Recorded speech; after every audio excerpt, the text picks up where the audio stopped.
म्हणते की तो माझ्या जरी जवळचा असेल किंवा कोणाच्या जरी जवळचा असेल, शेवटी मुलींचा आणि महिलांचा इथे विषय आहे.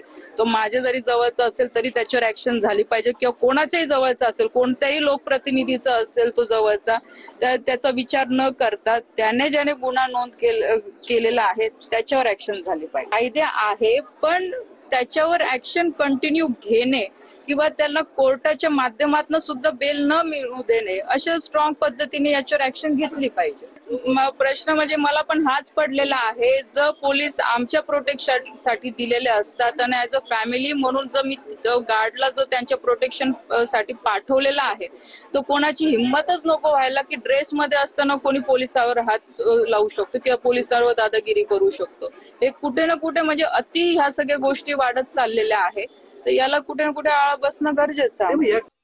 प्रश्न म्हणजे मला पण हाच पडलेला आहे, फराळ वाटतो दरवर्षी मीच असते फराळ वाटेल, पण त्या दिवशी मला पार्लर कार्यक्रम मी जाऊ शकतो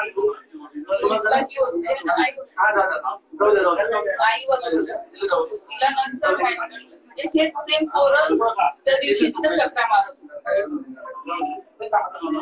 आता असा विषय झालेला आहे की बाबा ते अशा पद्धतीने म्हणजे इतकं वाढत चाललं तर कसं काय मुली सेफ राहतील. म्हणजे आज ठीक आहे, आई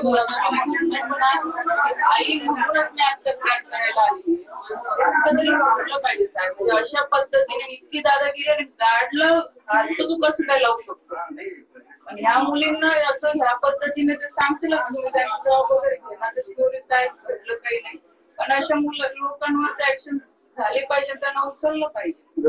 निकाल तसं बोललोय म्हणजे आपल्यासारख्या घरातल्या मुली तर सेफ नसते तर बाकी आता त्या यांचं माहित पडलं ह्याही मुली माझ्याकडे आल्या, ह्याही मुली तेच म्हणे मी जेव्हा शाळेत जातो तिथं हाच प्रकार घडतो.